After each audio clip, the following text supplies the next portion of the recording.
Hello friends, आज हम पढ़ने जा रहे हैं रियल नंबर्स के बारे में। ये हमारे एक्सरसाइज 1.1 का इंट्रोडक्शन है।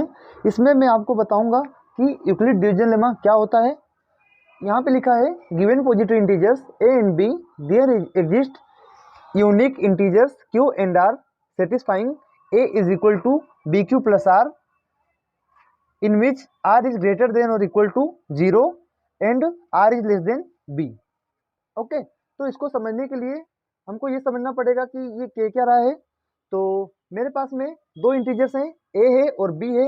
अब मैं जब इनको थोड़ा सा सिंप्लीफाई करूंगा तो मेरे पास में क्यू और आर नाम के दो अलग इंटीजर्स आ जाएंगे। एग्जाम्पल के लिए अगर मैं एक नंबर लेता हूँ 5 और 3।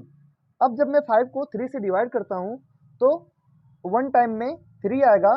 5 में से मैंने 3 माइनस किया तो 2 बचा। अब आप जानते हैं कि ये जो हमारा 2 है इसको रिमाइंडर कहते हैं। ये जो हमारा 1 है इसको कोसेंट कहेंगे।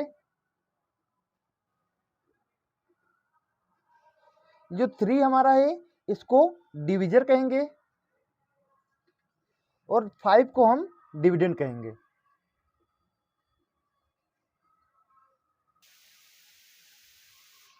यहाँ पे आप देखेंगे कि जो हमने 5 को 3 से डिवाइड किया है तो मेरा कोसेंट 1 आ रहा है और रिमाइंडर 2 आ रहा है। आपने पहले की क्लासेस में एक रिलेशन पढ़ा होगा जिसमें लिखा रहता है कि dividend is equal to divisor into quotient plus remainder. अब अगर मैं यहाँ पे वैल्यू रखने जाता हूँ, मेरा डिविजर यहाँ पे 3 है, कोसेंट मेरा 1 आया है और रिमाइंडर मेरा 2 है। अब जब मैं इसको सिंप्लीफाई करूँगा तो 3 + 2 इज इक्वल टू 5 आ जाएगा, जो कि मेरे डिविडेंड के बराबर है।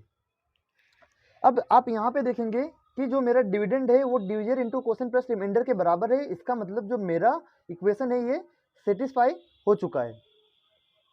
अब आप यहाँ पे देखेंगे कि जो मेरा रिमाइंडर आ रहा है ये मेरा रिमाइंडर 2 है। आप हर केस में याद रखेंगे कि मेरा रिमाइंडर कभी भी 0 से कम नहीं आ सकता, कभी भी 0 से कम नहीं होगा, हमेशा 0 से ज़्यादा रहेगा। तो हमारा रिमाइंडर जो है वो हमेशा 0 से ज़्यादा रहेगा या फिर 0 के इक्वल हो सकता है। इसके अलावा मैं अगर बात करूं इस रिमाइंडर की तो ये कभी भी मेरे डिविजर से ज़्यादा नहीं हो सकता। जैसे कि आप देखेंगे यहाँ पे मेरा रिमाइंडर 2 आया है और मेरा डिविजर 3 है। कभी भी ऐसा नहीं होगा कि मेरा डिविजर 4 आ जाए, यहाँ पे मेरा डिविजर हमेशा 3 रहेगा। तो हमेशा मेरा जो रिमाइंडर रहेगा वो डिविजर से कम रहेगा, डिविजर से कम रहेगा। अभी आपने देखा कि हमारे पास में कुछ dividend equal to divisor into quotient plus remainder का सिंबल आया है, जिसमें मैंने आपको बताया कि जो हमारा रिमाइंडर है वो 0 से ज़्यादा है और डिविजर से हर केस में कम रहेगा। डिवीजन लेमा के अकॉर्डिंग हमारे पास में एक रिलेशन आता है जिसमें a is equal to B Q plus R रहता है। आप देखेंगे यहाँ पे कि जो हमारा a है 5 के बराबर है। इसका मतलब यहाँ मैंने डिविडेंड को a रखा, डिविजर मेरा b के बराबर है, कोसेंट मेरा q के बराबर है और मेरा रिमाइंडर कितना है, रिमाइंडर मेरा r के बराबर है। अब जब मैं इसको लिखूंगा तो मेरे पास में a is equal to B Q plus R आएगा। हर केसेस में मेरा ये इक्वेशन सेटिस्फाई करेगा। अब हम समझेंगे कि हमारे पास में एल्गोरिदम क्या होता है। Algorithm it is a series of well defined steps which gives a procedure for solving a type of problem. इसका मतलब हमारे पास में जब कोई एल्गोरिदम है ये सीरीज है हमारे पास में कुछ स्टेप्स की, जिसमें हमारे पास में कुछ प्रोसीजर्स रहते हैं जिनको हम सिस्टमेटिक तरीके से सोल्व करेंगे। इसको सोल्व करने के कुछ स्टेप्स होते हैं जिनको हम फॉलो करते हैं और हमारे इक्वेशन को सोल्व करते हैं। इसके बाद में आता है हमारे पास में लेमा। लेमा क्या होता है, a lemma is a proven statement use for proving another statement.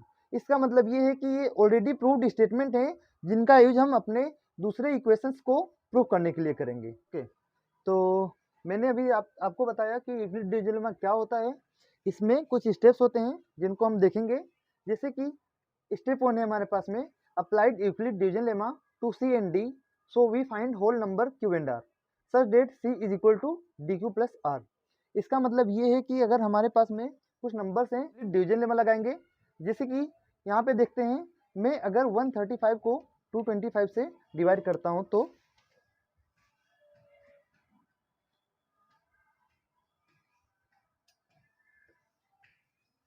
यहाँ आप देखेंगे कि जो मेरा 225 है वो 135 से बड़ा होगा, इसलिए जो हमारा डिविडेंड होगा वो 225 होगा और जो हमारा डिविजर होगा वो 135 होगा। अब जब मैं इसको 135 को 225 से डिवाइड करता हूँ तो एक बार में मेरे पास में 135 आएगा। अब जब मैं इसको और सोल्व करूँगा तो मेरे पास में रिमाइंडर बचेगा 90। अभी मेरा रिमाइंडर 0 नहीं आया है तो हम इस प्रोसेस को वापस से रिपीट करेंगे। अब इस केस में क्या होगा, स्टेप 2 देखिए, if R is equal to 0 D is the HCF of C and D। अगर हमारा रिमाइंडर 0 है तो जो D होगा हमारा वो HCF हो जाएगा, ये D हमारा HCF हो जाएगा। लेकिन अगर R हमारा 0 नहीं है तो हमको डिवीजन लेमा को D और R पे वापस से अप्लाई करना है। तो हमारा रिमाइंडर 90 है। अब फिर से इस केस में 135 हमारा डिवीजर हो जाएगा।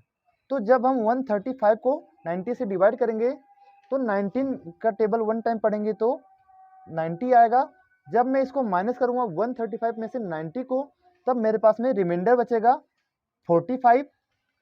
अब अभी भी मेरा रिमाइंडर 0 नहीं आया है तो मैं क्या करूंगा, इस केस में फिर से मैं 90 और 45 पे यूक्लिड डिवीजन लेमा को लगाऊंगा। इसके लिए क्या होगा, इस बार में 45 मेरा डिविजर होगा और 90 मेरा डिविडेंड बन जाएगा। अब मैंने वापस से जब इसको लगाया और 45 का टेबल 2 टाइम पढ़ा तो मेरा जो रिमाइंडर है वो 0 आ गया।